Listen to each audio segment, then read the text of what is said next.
C plus প্লাসের data structure এবং algorithm কোর্সের নতুন আরেকটি ভিডিওতে আপনাদের সবাইকে স্বাগতম। তো চলুন আজকে আমরা যেটা শিখবো সেটা হচ্ছে basic structure of C plus plus.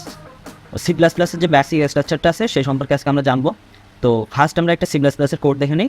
তো এইখানে হচ্ছে আমরা সি প্লাস প্লাসের বেসিক স্ট্রাকচারটাকে মেইনলি তিনটা ভাগে ভাগ করতে পারি। তো ফার্স্ট যে ভাগটা সেটা হচ্ছে আমাদের স্ট্যান্ডার্ড লাইব্রেরি সেকশন। ওইখানে ফার্স্ট যে দুইটা লাইন আছে এটা হচ্ছে আমরা এই সেকশনে এই ভাগের ভিতরে রাখতে পারি। তো এর যে এই ভাগের ভিতরে আরও ছোটো ছোটো অংশ আছে অনেকগুলো, সেগুলো সম্পর্কে আমি আপনাদের বিস্তারিত জানাবো। তো চলুন বাকি যে দুইটা ভাগ আছে সেই দুইটা ভাগ সম্পর্কে আগে দেখি।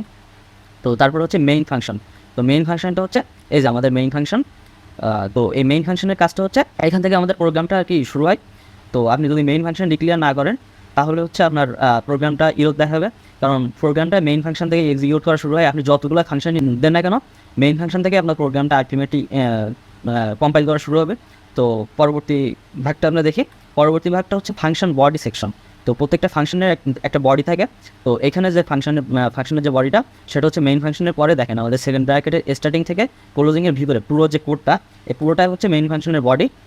তো এখন আসি আমরা ছোটো ছোটো ভাগগুলোতে। আমরা তো মেইন যে তিনটা ভাগ সেই তিনটা ভাগ সম্পর্কে জানলাম। এখন আসি আমাদের যে হ্যাশ ইনক্লুড লেখাটা আছে এই লেখাটা কি, এই লেখাটাকে আসলে হচ্ছে বলে প্রি প্রসেসর কমান্ড। তো এখন হচ্ছে এই প্রি প্রসেসর কমান্ড আসলে কাজ কি, এর কাজটা কী করে তো এটা আপনাদের আমি বলি। প্রি প্রসেসর কমান্ডের কাজ মেইনলি হচ্ছে আমরা যে দৈনন্দিন জীবনে যেমন কিছু কাজ করি, প্রত্যেকটা কাজের জন্য আমরা এক এক জায়গা থেকে এক রকম ইনস্ট্রাকশন পাই, সেই অনুযায়ী আমি কাজ করি। তো সাপোজ মনে করেন আপনার অফিস যাইতে হবে, তো অফিসের একটা ইনস্ট্রাকশন আছে যে আপনি অফিসে গিয়ে এই কাজগুলো করবেন, এই কাজগুলো করবেন না।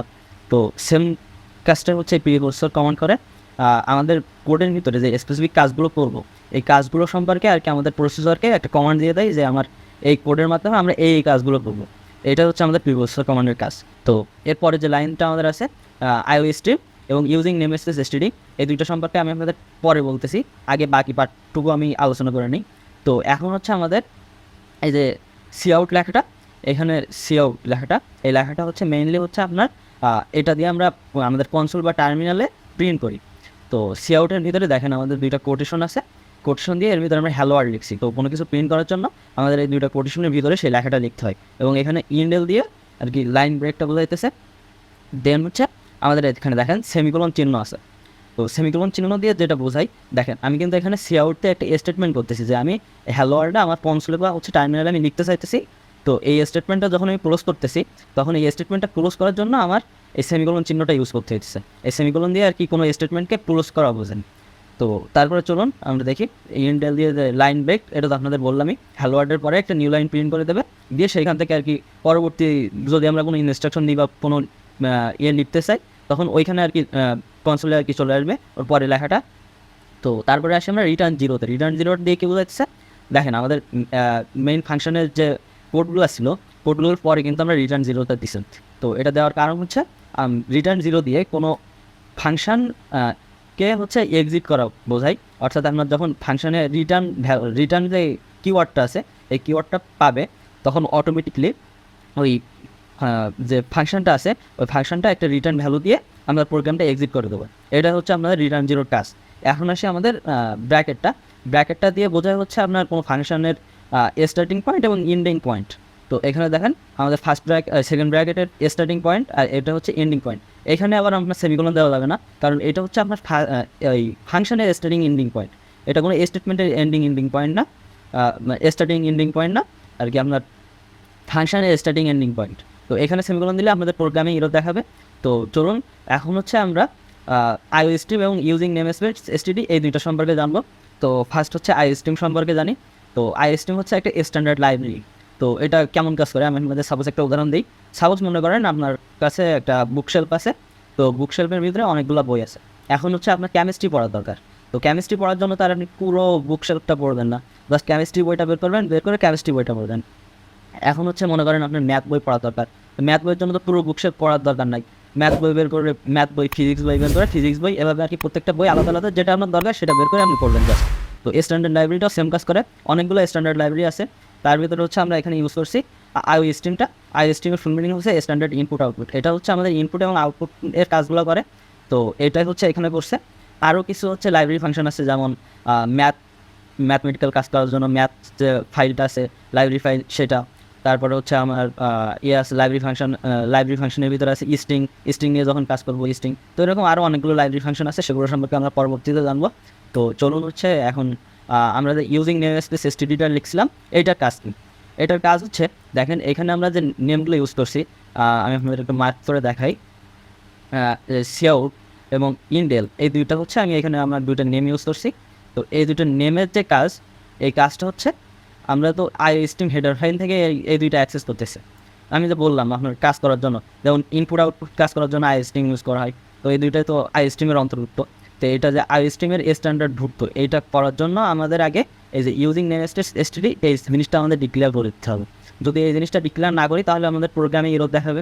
তো এই জিনিসটা রিমুভ করা যায় কীভাবে দেখা বলো, আমি এখানে ডিক্লেয়ার করলাম না, তখন আমার এই জিনিসটা রিমুভ করতে হবে। তখন আমরা কী করবো, জাস্ট হচ্ছে এই যে সিআউট লেখা, সিআউটের আগে এসটিডি লিখে আমরা দিয়ে দিতে পারি, ভিতরে আর কি লাইব্রেরি ফাইলসের স্ট্যান্ডার্ডের ভিতরে আমরা অন্তর্ভুক্ত করতে পারি। তো এইভাবে আর কি আমরা এসটিডি ফাংশন ইউজ করে, এসটিডি স্ট্যান্ডার্ড ফাংশন ইউজ করে আর কি লাইব্রেরি ফাংশনের ভিতরে অন্তর্ভুক্ত করতে পারি। তো এই ক্ষেত্রে আমাদের অসুবিধাটা যেটা হচ্ছে, আমরা যদি 10 বার বা 20 বার প্রিন্ট করি, প্রত্যেকবারই আমাদের এসটিডি কমান্ডটা দেওয়া লাগতেছে। তো এই কমান্ডটা যাতে না দেওয়া লাগে, এই কারণে হচ্ছে আমরা এই যে ইউজিং নেমস্পেস এসটিডি এটা ফার্স্টে ইউজ করি এবং পুরো ফুল প্রোগ্রামের জন্য আমার এটা কার্যকরী। তো আমার বারবার এটা লেখার প্রয়োজন পড়ে না, ওই একবারই আমাদের যথেষ্ট হয়ে যায়। তো এই কারণে আর কি আমরা ফার্স্টে এসটিডি ইউজ করি। তো চলুন আমরা আজকে যেটা শিখলাম এটা সরাসরি ইমপ্লিমেন্ট করি। চলুন আমরা শুরু করি। তো ফার্স্ট হচ্ছে আমাদের হ্যাশ ইনক্লুড আইও স্ট্রিম, তারপর হচ্ছে ইউজিং নেমস্পেস এসটিডি, তারপর হচ্ছে এখন আমরা মেইন ফাংশন যেটা সেটা ডিক্লেয়ার করব, ইন্টিজার মেইন।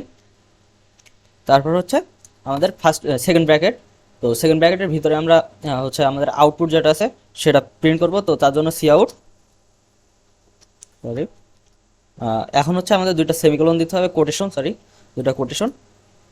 তো HELLO হ্যালো ওয়ার্ল্ড। এখন হচ্ছে আমরা রিটার্ন 0 করে দেবো, অর্থাৎ আমার প্রোগ্রামটা যে এক্সিট হইতেছে সেটা আর কি আমরা ডিক্লেয়ার করব। তো চলুন RETURN রিটার্ন 0। তো আমাদের প্রোগ্রামটা এক্সিট হয়ে যাবে। তারপর তো চলুন আমরা প্রোগ্রামটা রান করে দেখি। তো দেখেন আমার এখানে হ্যালো ওয়ার্ল্ড লেখাটা চলে আসছে ঠিকঠাকভাবে। এখন হচ্ছে আমরা এখানে যদি ইউজিং নেমস্পেস এসটিডিটা না দিতাম তাহলে কি করতে হতো, আমাদের এখানে এসটিডি দিয়ে আর কি ডিক্লেয়ার করে দিতে হতো যে আমাদের এটা স্ট্যান্ডার্ড লাইব্রেরি ফাংশনের একটা অংশ। তো দেখেন এখানে আমাদের অলরেডি ইরর চলে আসছে, যেহেতু আমাদের এটা একটা নেম, তো এটা আমাদের নেমটাকে হচ্ছে আমার স্ট্যান্ডার্ড লাইব্রেরির অন্তর্ভুক্ত করতে হবে, আইওস্ট্রিমের অন্তর্ভুক্ত করতে হবে, তার জন্য আমাদের এসটিডিটা ইউজ করতে হবে। তো এখানে আমরা এসটিডিটা ইউজ করে দিই, এসটিডি। এখন দেখেন আমার প্রোগ্রামটা ঠিকঠাকভাবে রান হবে। দেখেন আমাদের যে ইররটা ছিল সেটা শো করতেছে না। তো রান করি আমরা, তো দেখেন আবার হ্যালো ওয়ার্ল্ড লেখাটা ঠিকঠাকভাবে প্রিন্ট হয়ে গেছে। তো এভাবে আর কি আমরা প্রত্যেকটা ইসের আগে এসটিডি ইউজ করতে পারি। তো এটা একটা প্যারার বিষয়, তো এই প্যারাটা যাতে না খাইতে হয় এই কারণে হচ্ছে আমরা এখানে ডিরেক্ট প্রোগ্রামের শুরুতেই আর কি নেমস্পেস এসটিডিটা ইউজ করি, যার কারণে হচ্ছে আমাদের অনেক টাইম বেঁচে যায় এবং বারবার এই প্যারাটা আর খাইতে হয় না। তো আশা করি আপনাদের বুঝতে কোনো অসুবিধা হয় নাই। আজকে এ পর্যন্তই, ধন্যবাদ সবাইকে।